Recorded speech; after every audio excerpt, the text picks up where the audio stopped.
ना कोई दूजा और तू है एक चूजा। तुम लोग फिर शुरू हो गए, पता नहीं कब सुधरोगे। एक तो राजू तुम्हारी मजाक करने की आदत कभी सुधरेगी कि नहीं सुधरेगी, पूरे समय मजाक करते रहते हो। और बंटी तू तक क्यों चिढ़ता है इससे? मैं तो कई बार सोचता हूँ कि आइटम क्या है, 1.5 हड्डी और सिर्फ खोपड़ी पे, ऐसा लगता है जैसे खोपड़ी डंडे पे रख के चल रही हो। मतलब मुझे तो कई बार लगता है कि इसके शरीर में हार्ट मार्ट बाकी चीजें काम कैसे करती होंगी। अरे हार्ट से याद आया कि आज सुबह सुबह मैं ईसीजी पढ़ रही थी। मैंने आज मालूम है बहुत कठिन हिस्सा पढ़ा, मैंने ईसीजी को पढ़ा। तुम लोग जानना चाहोगे? हमारे पास कोई और उपाय है क्या? जब भी कुछ बोलते हैं तू ज्ञान पकड़ा देती है। चल सुन लेते हैं, खुद तो पढ़ते नहीं, कम से कम सुन सुन के ही सीख ले।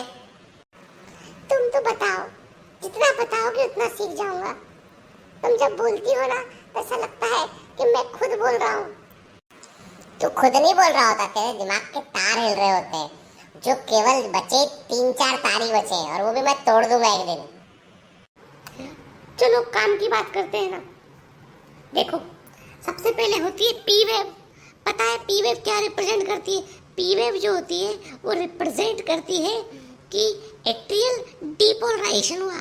मतलब ये है कि अब एट्रिया कॉन्ट्रैक्ट होने वाले हैं, तो मतलब एट्रियल डीपोलराइजेशन को रिप्रेजेंट करती है पी वेव। अच्छा, ईसीजी को इलेक्ट्रोकार्डियोग्राफ से लेते हैं ना। अच्छा, मुझे समझ में नहीं आया कि ईसीजी में जो बॉक्स बने होते हैं पिंक कलर के ढेर सारे, उनका क्या मतलब होता है? देखो राजू, जो ईसीजी में बॉक्स बने होते हैं ना वो 2 तरह के होते हैं। एक बड़े बॉक्स होते हैं और इन बड़े बॉक्स के अंदर 5 स्मॉल बॉक्स होते हैं हॉरिजॉन्टल और 5 स्मॉल बॉक्स होते हैं वर्टिकल। तो ये जो बॉक्स होते हैं ना ये रिप्रेजेंट करते हैं एम्पलीट्यूड ऑफ करंट को और टाइम को।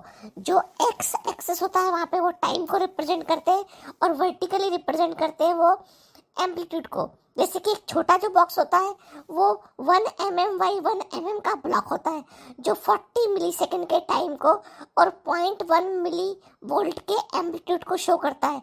जबकि एक बड़ा बॉक्स जो होता है 5 mm बाई 5 mm का होता है जो कि 0.2 सेकेंड के टाइम को रिप्रेजेंट करता है और 0.5 मिली वोल्ट के एम्पलीट्यूड को शो करता है। तो ईसीजी में हम जो है वो जो भी वेव होती है उनकी स्ट्रेंथ को इससे हम चेक कर पाते हैं। हे भगवान, ये बायोलॉजी है कि फिजिक्स है? करंट भी आ गया, टाइम भी आ गया, एम्पलीट्यूड भी आ गया है। मतलब बायोलॉजी तो बड़ी कठिन हो गई है। तो तुझे क्या लगा कि हलवा है जो तू खा लेगा? देख, तू तो कुछ बोले ही मत, मेरा दिमाग वैसे ही खराब है। मैं एक काम करूंगा, इस पेड़ के नीचे तेरे को गड़ा दूंगा, फिर तू बीज बन जाएगा और तेरे में से एक नया पेड़ निकल आएगा। तो चुपचाप रहे, मेरे बीच में मत बोल। फिर उसमें से तो कई सारे राजू निकल आएंगे, फिर बेटा तेरा क्या होगा? सुनो, अब तुम्हें मैं बताती हूँ क्यूआरएस कॉम्प्लेक्स के बारे में। जैसे मैंने कहा था कि पी वेव रिप्रेजेंट करती है एट्रिया के डीपोलराइजेशन को, जो बताता है कि अब एट्रिया कॉन्ट्रैक्ट करने वाले हैं। इसके बाद बनती है क्यूआरएस कॉम्प्लेक्स, जो एक वेव होती है क्यू आर और एस। तो क्यूआरएस कॉम्प्लेक्स जो होता है वो वेंट्रिकल के डीपोलराइजेशन को शो करता है, जो बताता है कि अब वेंट्रिकल कॉन्ट्रैक्ट करने वाले हैं और सबसे प्रोमिनेंट होती है ये। और फिर इसके बाद आती है टी वेव। टी वेव जो होती है ये बताती है कि वेंट्रिकल वापस अपने नॉर्मल पोजीशन में जा रहे हैं, मतलब रीपोलराइजेशन ऑफ वेंट्रिकल को ये शो करती है। तो बेसिकली जब टी वेव खत्म होती है तब हम ऐसा मान लेते हैं कि सिस्टोल खत्म हो गया है और डायस्टोल की शुरुआत हो चुकी है। तुमको पता तो है ना सिस्टोल क्या होता है, डायस्टोल क्या होता है? तू तो ऐसे व्यवहार करती है जैसे कि हम कुछ पढ़ते ही नहीं है। जब हार्ट कॉन्ट्रैक्ट करता है उसे सिस्टोल कहते हैं, जब हार्ट रिलैक्स करता है उसे डायस्टोल कहते हैं। अच्छा बताओ, क्या ईसीजी को देख के हम लोग हार्ट रेट निकाल सकते हैं? बिल्कुल, हम ईसीजी को देख के हार्ट रेट निकाल सकते हैं। ईसीजी की स्टेप को गौर से देखना और उसमें तुम है ना आर आर इंटरवल को काउंट कर लेना। आर आर इंटरवल मतलब क्या होता है कि 2 आर वेव के बीच का डिफरेंस, और उसके बीच में जितने भी लार्ज स्क्वायर प्रेजेंट हो वो गिन लो और उसको 300 को डिवाइड कर दो और नंबर ऑफ लार्ज स्क्वायर से, तो उससे जाएगा तुम्हारा हार्ट रेट। फॉर एग्जाम्पल, यदि तुमको 2 आर आर वेव के बीच में 4 लार्ज स्क्वायर दिखाई पड़ रहे हैं तो 300 डिवाइडेड बाय 4 हो जाएगा, मतलब 75 बीट्स पर मिनट। हे भगवान, अब तो इसमें मैथमेटिक्स भी आ गया। ऐसा लग रहा है कि ये बायोलॉजी नहीं है, बल्कि इसमें फिजिक्स और मैथमेटिक्स को एक मिक्सी में डाल के घुर्र घुर्र घुर्र करके घुमा दिया हो, और फिर जो जूस निकला हो वो ईसीजी है। जब तू डॉक्टर बन जाएगा ना, तेरे को इसी देखना सीखना पड़ेगा। पता है कि नहीं पता है? इसलिए पूजा जो बता रही है उसको सीख ले एक बार। पहली बार तूने कुछ पते की बात बोली है कि मैं डॉक्टर बन जाऊंगा, बाकी तो तेरे दिमाग में पूरा का पूरा जो है गोबर भरा हुआ है। देख, फेंकने में क्या आता है? मैंने फेंका, तूने रिसीव किया, मतलब तू कल्पना में खुश हो ले। असली में तो निकलेगा नहीं एग्जाम, पर कल्पना में खुश हो ले भाई कम से कम। ऐसा बिल्कुल भी नहीं है। पढ़ोगे तो एग्जाम जरूर निकलेगा।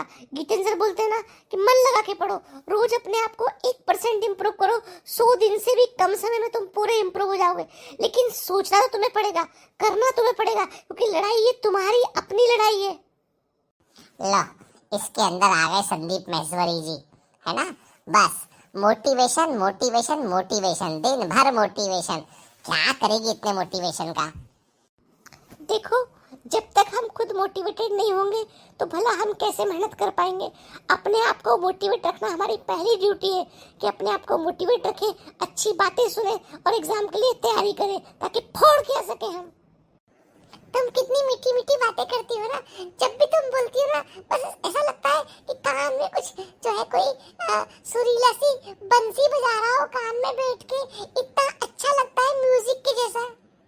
देख पूजा, एग्जाम फूटे चाहे ना फूटे, पर एक दिन इसकी खोपड़ी जरूर मैं फोड़ दूंगा। ये बहुत ही चीजी टाइप की लाइनें मारता रहता है, मतलब मुझे लगता है ये आया कहाँ से। अरे वो तेरे मजे लेता रहता है। पर मैं एक दिन सच में इसकी ले लूंगा जान। दिल जान जिगर तुझ पे निसार किया है, दिल जान जिगर तुझ पे निसार किया है, प्यार किया है रे तुझे प्यार किया है, प्यार किया है रे तुझे प्यार किया है। कैसा गाया मैंने बताओ? तो चुप हो जा। जमीन पे पड़े हुए कीड़े के अंडे, सड़ी हुई पत्ती से निकले हुए जाइलम, और पेड़ की छाल के पीछे छिपे हुए एक वर्म। चुप हो जा तू, है ना। ज्यादा बोलेगा ना तो तेरे को सब दिल जिगर सब कुछ निकाल के यही रख दूंगा जमीन पे। देख भाई, तू इतना कुछ बोल दिया, पेड़, पेड़ की छाल, वर्म, कीड़ा, ये सब पढ़ाने लगेगी।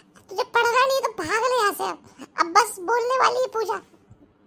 हाँ हाँ, मैं तुम्हें बताती हूँ पेड़ की छाल के बारे में। इसको बार्क बोलते हैं। भागो यहाँ से, अब तो पता नहीं क्या क्या पढ़ाएगी। कीड़ा, कीड़ा का अंडा, पेड़ की छाल, पत्ती, पत्ती का जाइलम। निकल लो यहाँ से भैया।